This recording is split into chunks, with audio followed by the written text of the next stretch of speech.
Pero bueno, vamos a comenzar por el tema, el primer informe del día está vinculado con los alquileres, un tema, una preocupación para mucha gente, sobre todo en esta época de renovación de los alquileres y de aumento, y de cómo impactan esos aumentos en los salarios de los entrerrianos y los argentinos. Sí, la pregunta que nos hacemos a través del informe es cuánto necesita una familia para poder alquilar y no ser pobre, ¿no? Esa es la gran pregunta respecto a los números que son necesarios. Digamos que si bien hoy por hoy en las inmobiliarias la gran fuente del mercado son los estudiantes, hay muchas familias que todavía, por supuesto, no tienen su casa propia y necesitan alquilar para poder tener su hogar. En el centro casi no hay casas para alquilar, nos decían, y las que hay son caras, así que cuando se busca algo afuera. Vamos a ir repasando. Claro, ¿Cuánto en el centro y departamentos. Sí, principalmente departamentos. Bueno, dicen que se siguen construyendo, más allá de la crisis y la recesión que hay.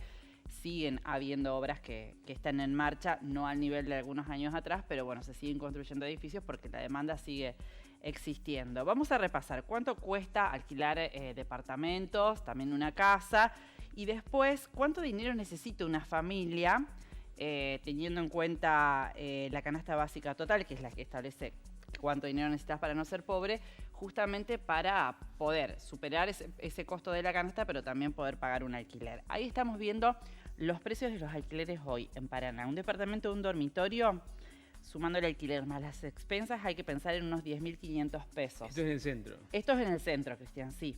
Un departamento de 2 dormitorios, el alquiler más las expensas, 13.500 pesos. Hay que pensar. Puede variar después, pero no demasiado.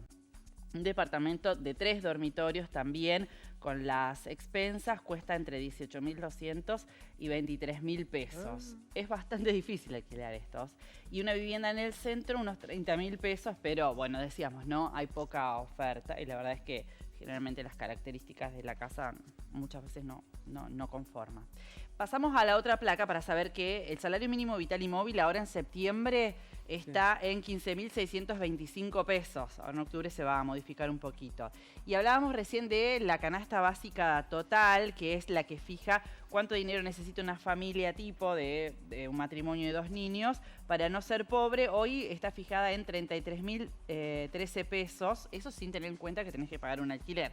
Por eso decíamos, para no ser pobre, es decir, responder a ese monto que establece la canasta básica total, y alquilar un departamento de 2 habitaciones necesitas 46.313 pesos, es decir, casi 3 salarios mínimo vital y móvil. Alquilando un departamento de 3 dormitorios necesitas 51.213 pesos, para no ser pobre, ¿no? Y ahí se necesitan más de 3 salarios mínimos vital y móvil. Los salarios hoy, para hacer una comparación, vamos a ver, no llegan a esos montos que estábamos repasando recién. Un docente de grado sin antigüedad cobra 18.504 pesos. Así que si tendría que alquilar, probablemente lo pueda hacer, pero no va a estar llegando al monto que se establece de canasta básica total. Un agente de policía hasta 4 años de antigüedad, 29.679 pesos. Una enfermera auxiliar de categoría inicial, 20.920 pesos. Un empleado de comercio, 35.000 pesos. Un albañil, 20.000 pesos. Una empleada doméstica, 15.244 pesos. Es su salario mensual hoy. Y la jubilación mínima está en 12.900 pesos. Fíjense que evidentemente un trabajador medio no puede alquilar en el centro. No. Puede alquilar seguramente alguna vivienda alternativa por fuera de los bulevares. Eso ha provocado que también cayera un poco la cantidad de gente que alquila. Si usted, el otro día leí un informe del Colegio de Escribanos, que es el que certifica un poco, que también les ha caído a ellos la cantidad de personas que van a hacer los trámites ahí, o porque lo están haciendo por fuera del circuito tradicional. Ya ni siquiera certifican los alquileres, los contratos, o porque evidentemente alguna gente ha decidido dejar de alquilar y se va a vivir a la casa de, ¿no? Que esa es otra cosa que también está sucediendo por estos días, porque no es antojadizo, es que no alcanza, no hay manera de llegar a pagar un alquiler en esos números y al mismo tiempo sostener una vida familiar más o menos normal. Sí, salvo que los dos trabajen y aparte, más allá de estos casos testigos o de estas profesiones o oficios testigos que damos nosotros, también tengan otra actividad más por fuera. Sí. Porque eso también quedó registrado a través del índice que dio a conocer el INDEC ahora, que hay más gente en Entre Ríos buscando un segundo trabajo. Sí. Eso sí aumentó notablemente. Pero igualmente el impacto que tiene el alquiler, que siempre fue importante, esto hay que decirlo, el alquiler siempre ocupó un lugar importante dentro de la economía familiar, cuando la gente no tiene una casa propia.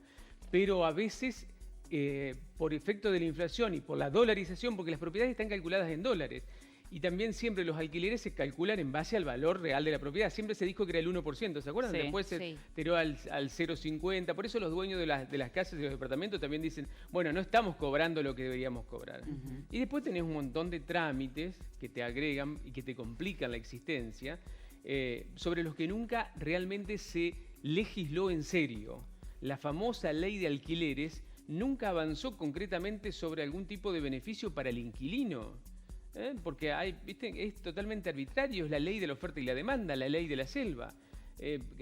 ¿Quién paga qué cosa? ¿Quién paga las despensas? ¿Quién paga los impuestos? ¿Quién se hace cargo de las roturas? ¿Quién no se hace cargo? O sea, sí, no está claro eso. El inquilino debe ser del mapa de consumidores de la Argentina el más desprotegido de todos los que existen. Sí, y con estos números que damos a conocer también tienen poca expectativa de llegar a la casa propia. Vos alquilás y si no, bueno, o sea, es imposible poder hacer un ahorro. Y faltan políticas, o siempre han faltado, no han sido suficientes las políticas para poder hacer que todos los argentinos, bueno, la gran mayoría puedan tener su casa propia. No ha sido suficiente. El Procrear dio una solución, ¿se acuerdan?